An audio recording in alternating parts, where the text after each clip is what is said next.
All right, welcome back to another video, specifically another home workout, this time for your shoulders, broad shoulders. Last video we did full chest, this time it's gonna be broad shoulders.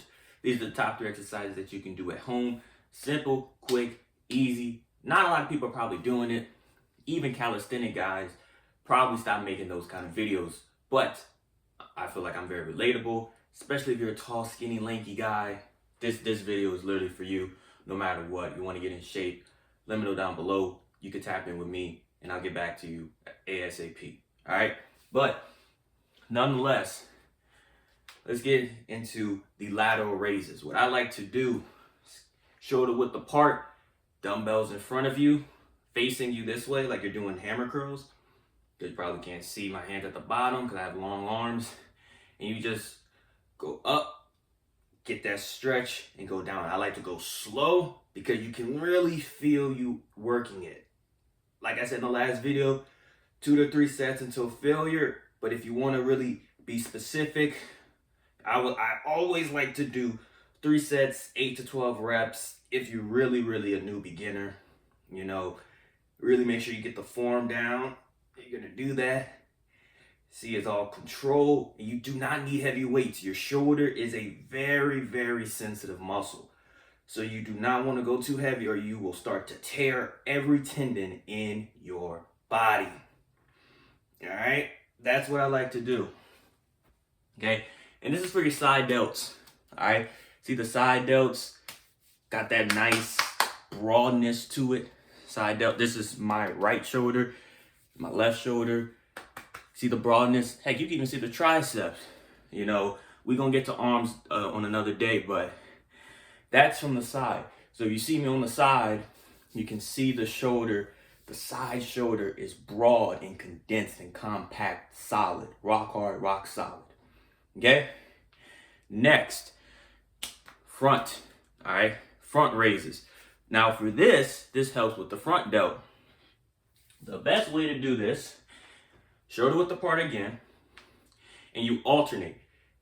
You alternate front delt raise, all right? Front raises, slow and controlled. As high as where you need it. Get to where you can feel it. The best way to do this with correct form is to get the dumbbell straight to your face and then back down, okay? No matter how tall you are, all right? Because this is obviously going to vary from height to height per person, but right in front of your face. Any higher, you're gonna tear something. Okay, any lower, you're not stretching it. So right to your face, because that's as high as you need to get. Enough to where you can feel the stretch to stretch that muscle and that tendon, but not enough to where you're overdoing it. You're gonna pop something and injure yourself. All right, people think it's all fun and games until you get injured. And then now you're on the shelf and now you done lost progress with any gains you may have had. Now you got to rehab and everything. It's just ridiculous. All right. Do not ego lift. These are 15 pounds. I always suggest people go from 10 to 25 pounds. Any more than 25 pounds, you're going to hurt yourself. Okay. Some people might be able to do 25 pounds like this. I've never tried it with 25 pounds. I always stay within 15 because that's what works for me. You know, I'm not saying you can't try it, but know your limits. All right. Don't be trying to lift the most heavy weight, especially if you're new. Whether you're new or not, that's not a bright idea because, like I said, you're going to hurt yourself. Okay? So same thing with that. 3 sets of 8 to 12 reps if you're really new. If you're kind of intermediate, 2 to 3 sets till failure. Okay? Now, last but not least, this is your front delts. We did the side delts, front delts. I'm going to show y'all from the front. You know, broad chest, front delts. Now, last but not least, is shoulder presses. At home, you can do standing or seated, but for the sake of this video, I'm going to do standing. Now, this is also controversial because a lot of people, you'll see a lot of people say, don't do it outwards because you can hurt yourself, you know? So most people say do it inward because that's the correct form. And although they are right, there's nothing wrong with going outward for most people. Because when you're tall and long like I am, going outward actually helps with the stretch just a little bit more. You can still do the same concept up and down, slow, controlled to really get the stretch. where you go at a 45-degree angle. If you don't know what 45-degree angle is, just wherever you're looking at or standing straight at, just look at the nearest angle. That's 45 degrees. All right, because either way works. I'm gonna say this: if you want the max gains, if you really want to build it, you should definitely do 45-degree angles. If you really want to see how strong you are and really try to do that 1 rep max, you could either do the 45-degree angle or even challenge yourself and go wide out. All right, it's a challenge, but I'm not knocking it. I'm not saying it's completely wrong. You can still make really good gains either way, but the most optimal, especially for beginners, is definitely the 45-degree angle. All right, so standing or seated, whether you're at the gym, seated, bench, whatnot. But for standing, same concept.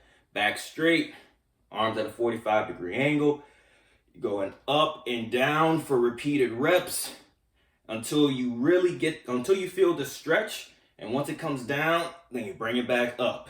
All right. And do not, whatever you do, please do not lock out. The more you lock out, the harder it is. Same with benching. It's not that you shouldn't lock out, but you should only come to like right here. If you lock all the way out, then you can hyperextend yourself because that's a lot of weight that you're pushing up at any speed. So, you don't want to pull something. You don't want to hurt your elbow or anything. So this is at the 45. Now, if you want to come out more, that's fine. Whatever weight is comfortable for you. And you can go same thing. Once you bring it down, once you can feel the stretch, bring it back up. Once you feel that stretch, bring it back up. All right? That's really all you need, especially if you're at home. That's all you really need to build your shoulders. Front, rear, side delts, and everything. Rear delts is going to be the hardest at home, but I will say this: you want to do your rear delts at the gym whenever you have time, which you should have time. Literally, cables, face pulls, as they call it, with a cable, and you literally just bring it back like this. It's like when people flex, right? When they flex like this, it's literally that same motion. Lean back, and you bring it back, and you're extending, you're pushing. You're literally pushing forward, pulling back, and you can feel the back muscles working towards your rear delts. Okay? But that's the end of this video. I really hope y'all enjoyed it. Comment down any other future videos you may want to see when it comes to fitness, especially at home workouts. If you're liking the new style of content that I'm leaning more into the fitness side of things, let me know down below. Of course, as usual, if it resonated with you, save it, rewatch it, try this at home. Let me know down below what you think. You can always come back to this video. Share this with someone who obviously is trying to get into working out, doesn't know where to start. Show them these collection of videos that I'm going to be dropping, in the next few days or whatnot. Let me know their thoughts on it.